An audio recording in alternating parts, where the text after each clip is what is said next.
Hello and welcome to Lavneesh Sir की class. This is Directorate of Education GNCT of Delhi's worksheet number 24, and it is only for class 6 students. It has taken from the subject English, and we will learn and understand the poem The Kite in this worksheet. So students, आज की इस worksheet में भी हम इसी poem The Kite को continue करने वाले हैं और उससे रिलेटेड कुछ एक्सरसाइज करने वाले हैं. So without wasting our time, let's start and understand with me. Think of some special days in an year when people fly kite, also colour.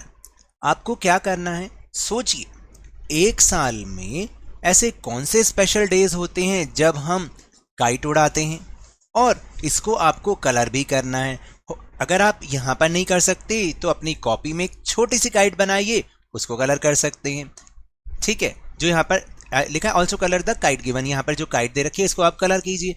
तो अगर आप, मैंने आपको वही बताया, इसमें मत करिए, तो आप अपनी कॉपी में जब इस एक्सरसाइज को करेंगे तो एक सुंदर सी काइट बना लीजिएगा. तो देखिए कौन कौन से स्पेशल डेज हो सकते हैं. एक तो 14 जनवरी मकर संक्रांति के दिन. हालांकि दिल्ली में तो मकर संक्रांति को पतंग नहीं उड़ती, लेकिन गुजरात में और मध्य प्रदेश में और यहाँ तक कि आप और भी स्टेट्स देखेंगे ना, वहाँ पर मकर संक्रांति को पतंग उड़ाई जाती है. फिर 15 अगस्त को तो हमारे नॉर्थ इंडिया में तो पतंगों की झड़ी लग जाती है, जब इंडिपेंडेंस डे होता है ना. और अभी वो होके चुका है और आसमान में इतनी पतंगे थी कि कुछ कहने की हद नहीं. एंड पोंगल, जो कि तमिलनाडु में मनाया जाता है और उस समय भी काइट फ्लाइंग की जाती है. अब आप इसको थोड़ा सा कलरफुल बना दें तो आप इस तरह से इसको कलरफुल बना सकते हैं. Now will move on question number 1. Question number 1 is complete the following sentences with the help of the words given in the box below. यहाँ पर नीचे बॉक्स में कुछ वर्ड्स दे रखे हैं जिनकी हेल्प से आप इन सेंटेंस को फिल करेंगे. सो let's try to understand. A dash kite looks bright in the sky as it dips and dives. कैसी काइट बहुत ब्राइट लगती है, तो यहां से हम लेंगे new. A new kite looks bright in the sky as it dips and dives. यानी एक नई काइट आसमान में बहुत चमकीली लगती है जब वो डूबती है फिर ऊपर आती है, जैसे वो हम पानी में डाइव लगाते हैं और डिप करते हैं. It pulls its strings and flies like a ship on waves. और जब इसके धागे को हम खींचते हैं तो ये कैसे फ्लाई करती है, जैसे शिप. तो यहाँ से हमने लेना है शिप, जैसे शिप लहरों पर फ्लाई चलता है, इसी तरह से ये भी फ्लाई करती है. The wind helps its ride and reach the maximum. क्या जो हवा होती है वो उसकी उड़ने में मदद करती है और कहाँ तक पहुँचाने में मदद करती है, maximum height in the sky. आसमान में मैक्सिमम हाइट तक पहुँचने में इसकी हेल्प करती है. एंड फिर है the kite rest at the top in the sky. और फिर ऐसा लगता है कि बहुत बिल्कुल टॉप पे जाके काइट जो है रेस्ट कर रही है. व्हेन द विंड, क्या आएगा, व्हेन द विंड फॉल्स, यानी जब हवा थोड़ी सी कम होती है तो ऐसा लगता है कि वो वहां पे जाके रेस्ट कर रही है. यू विंड द, क्या आएगा यहाँ पर, string of the kite when it slacks. और क्या करते हैं, यू विंड का मतलब थोड़ा सा धागा आप लपेटते हैं. ठीक है, when a new wind blows, yes new wind blows, you unwind it. और जैसे ही एक नई हवा का झोंका आता है आप इसको फिर दोबारा से खोलते हैं, इसके धागे को दोबारा से. The new wind फिल्स the wings of the kite with air and it goes up again. और इस तरह हमें यहाँ पर एयर लेना है कि जैसे ही नई विंड आती है वो काइट के विंग्स को फिल कर देती है, किससे, एयर से, और फिर वो फिर दोबारा से ऊपर जानी शुरू कर देती है.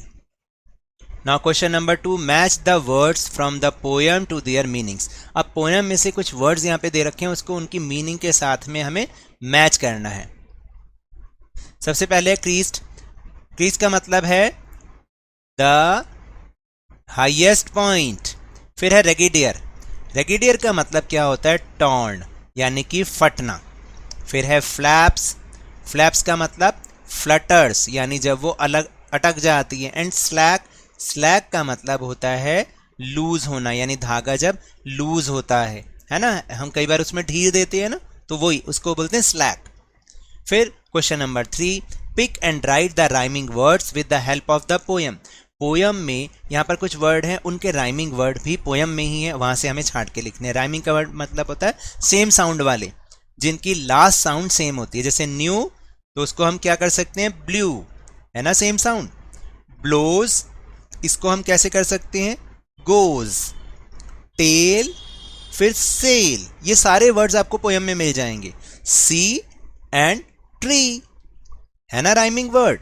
नाउ क्वेश्चन नंबर 4 आएगा, यहां पे गलत लिखा हुआ है।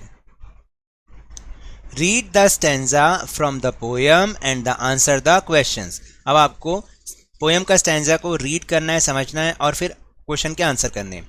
How bright on the blue is a kite when it's new, with a dive and a dip it snaps its tail, then soars like a ship with only a sail, as over tides of wind it rides, climbs at the crest of a gust and pulls, then seems to rest.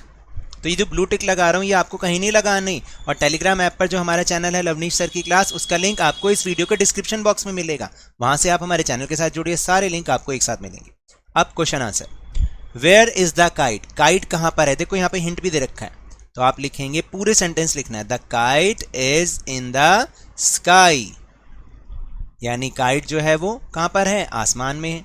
Second is, question is, what does the word सोर means, सोर का मतलब क्या होता है, rise यहां पे लिखा हुआ है ना, तो द वर्ड सोर मीन्स टू राइज हाई, यानी ऊपर, बिल्कुल राइज हाई का मतलब ऊपर की तरफ, बिल्कुल ऊंचाई पर। Then why does the kite soar high, भाई काइट जो है वो इतनी मैक्सिमम हाइट पे क्यों जा रही है, क्यों इतना ऊंचा उड़ रही है।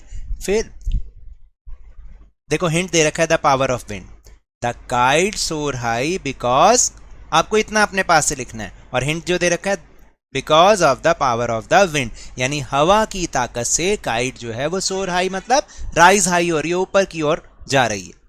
D part, what happens when the wind falls, क्या होता है जब विंड थोड़ी कम हो जाती है, हवा थोड़ी कम हो जाती है, तो when the wind falls the kite, यहां पर क्या लिखा हुआ है, hint, the kite seems to rest, आपने वही लिखना है, when the wind falls the kite seems to rest, हमें ऐसा लगता है कि काइट रेस्ट करने लग गई है एक जगह, हम बोलते हैं ना पतंग तन गई है एकदम।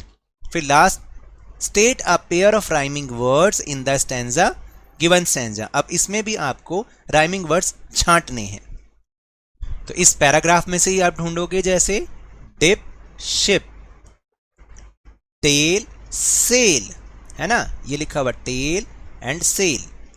टाइड्स एंड राइड्स, तो यहां पर टाइड्स लिखा होगा, आप उसको ढूंढेंगे, और क्रेस्ट, क्रेस्ट एंड रेस्ट, इस तरह से इसको हमें करना है।